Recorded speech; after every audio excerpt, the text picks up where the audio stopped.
ذاکر عباسی فاضل جامع Banuri town Karachi channel کو subscribe کریں۔ کہ طہارت کے 3 درجے ہیں، اس کی تفصیل میں نہیں عرض کرتا کیونکہ وقت لمبا ہو جائے گا، بات کو ختم کرتے ہیں۔ بعض علماء نے کہا ہے کہ طہارت کے 3 درجے ہیں، صرف اور صرف جسم کو، کپڑوں کو پاک کرنا یہ کافی نہیں ہے، بلکہ اپنے مال کو رزق حرام سے پاک کرنا یہ بھی طہارت کا درجہ ہے۔ میرے بھائیوں، ہم 18,000 20,000 25,000 30,000 تنخواہ لیتے ہیں، صرف 2-4 ہزار کی کرپشن کر کے اپنے رزق حلال کو حرام کر دیتے ہیں، کتنا بڑا نقصان کی بات ہے۔ اگر وہ 2-4 ہزار ہم حرام طریقے سے نہیں کمائیں گے تو کیا ہمارا گزارا نہیں ہوگا؟ اس لیے اپنے رزق حلال کو حرام مت کیجئے۔ اگر طہارت اور پاکیزگی حاصل کرنی ہے اور الطہور شطر الایمان اور بنی الدین علی النظافہ پر عمل کرنا ہے تو اس کے لیے ضروری ہے کہ اپنے مال کو رزق حرام سے پاک کیجئے۔ ہماری زندگی میں اور ہمارے اکابر صحابہ کرام کی زندگی میں یہی فرق تھا کہ آج ہم رزق کی کثرت مانگتے ہیں، رزق کی برکت نہیں مانگتے، عمر کی طوالت مانگتے ہیں، عمر میں برکت نہیں مانگتے، جبکہ صحابہ کرام وہ تھے کہ جو رزق کی کثرت نہیں بلکہ رزق کے اندر برکت مانگتے تھے، وہ عمر کی طوالت نہیں بلکہ عمر کی برکت مانگتے تھے۔ اسی وجہ سے ان کو اللہ تبارک و تعالی بلوں سے رزق عطا فرماتے تھے۔ بل سمجھتے ہیں؟ ایک تو وہ بل ہے نا، کوئی بجلی کا بل جو آپ پے کرتے ہیں، ٹیلی فونک بل، انشورنس کا بل، لیکن یہ انگریزی بل ہے، میں اردو بل کی بات کر رہا ہوں۔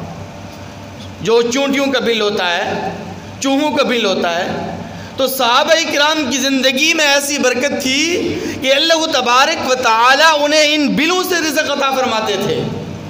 ایک صحابی قضاء حاجت کے لیے تشریف لے گئے تو انہوں نے قضاء حاجت کری تو دیکھا کہ چوہا اپنے بل کے اندر گھسا اور اس نے 1 دینار لا کر باہر پھینک دیا، پھر گھسا 2 دینار، پھر گیا 3 دینار، یوں تقریباً 17 دینار اس چوہے نے اپنے بل سے نکال کر باہر پھینکے۔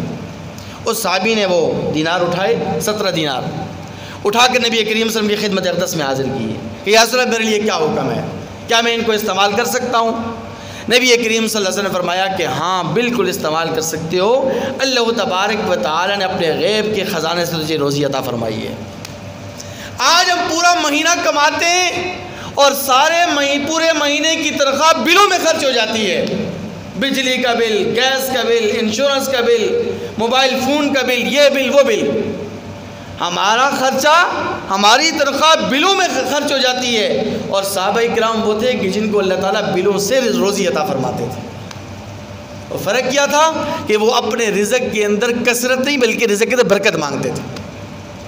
ہم رزق کی کثرت چاہتے ہیں اور اسی رزق کی کثرت کے نتیجے کے اندر ہم حلال اور حرام کی تمیز نہیں کرتے۔ امام ابو حنیفہ رحمۃ اللہ علیہ، جن کے ہم سب مقلد ہیں، ماننے والے ہیں، ان کو اپنا امام اعظم مانتے ہیں، وہ رزق حرام سے بچنے کا اتنا اہتمام فرماتے تھے کہ ایک مرتبہ عین دوپہر کے وقت اپنے کپڑے کی دکان بند کر کے گھر جا رہے ہیں، دوسرے دکاندار پوچھتے ہیں کہ حضرت ابھی شام تو ہوئی نہیں، ابھی دکان بند کرنے کا وقت ہوا نہیں ہے، ابھی ٹائم تو بہت باقی ہے اور آپ گھر جا رہے ہیں۔ فرمایا کہ موسم ابر آلود ہے، توجہ ہے، موسم ابر آلود ہے، روشنی کم ہو گئی ہے، کہیں ایسا نہ ہو کہ کوئی گاہک آئے اور روشنی کی کمی کی وجہ سے کپڑا پہچاننے میں اسے دھوکہ لگے، اور میں نہیں چاہتا ہوں کہ میرے رزق حلال میں رزق حرام کی آمیزش بھی آ جائے، اس لیے روشنی کی کمی کی وجہ سے دکان بند کر کے جا رہا ہوں۔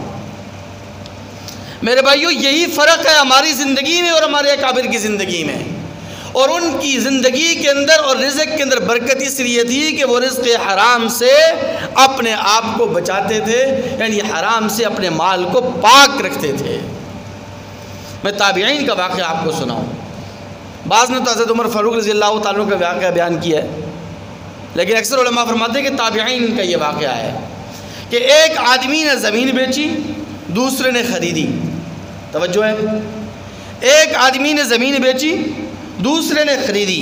اب جس نے وہ زمین خریدی اس نے زمین میں ہل چلایا تو وہاں سے خزانہ برآمد ہو گیا۔ کیا برآمد ہو گیا جی؟ سارے بولیں، خزانہ برآمد ہو گیا۔ اب وہ جس نے زمین خریدی ہے وہ مالک کے پاس اس خزانے کو لے کے گیا، کہا کہ یہ لو بھائی یہ آپ کی امانت۔ اب بیچنے والا جو مالک ہے وہ کہہ رہا ہے بھائی نہیں بھائی یہ میرا خزانہ نہیں۔ کہا نہیں بھائی تیری زمین سے نکلا ہے۔ بیچنے والا کہہ رہا ہے بھائی میں نے زمین آپ کو بیچ دی، یہ آپ کی قسمت ہے، آپ نے خرید لی، آپ اس کے مالک ہیں، آپ لے لیں۔ وہ کہتے نہیں آپ لے لیں، یہ کہتے نہیں آپ لے لیں۔ یہاں تک کہ یہ معاملہ اتنا طول پکڑ گیا کہ عدالت کے اندر پہنچ گیا، قاضی کے پاس پہنچ گیا۔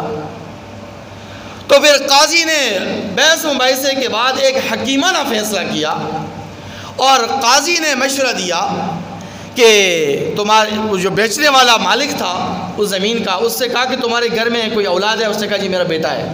کہا ٹھیک ہے۔ خریدنے والے سے کہا، مشتری سے، ہاں بھائی تمہارے گھر میں کوئی اولاد؟ جی بیٹی ہے۔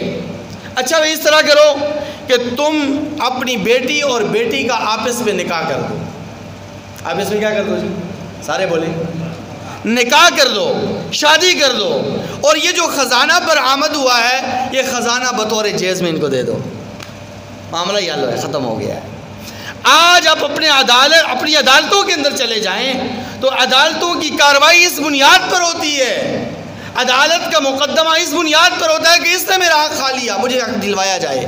یہاں معاملہ یہ ہے، یہاں قاضی کا جو فیصلہ جو گیا ہے اور جو معاملہ گیا ہے وہ یہ گیا ہے کہ نہیں یہ حق میرا نہیں، میرے بھائی کا، اس کو دے دو۔ تو یہ فرق تھا ان کی زندگی میں اور ہماری زندگی میں۔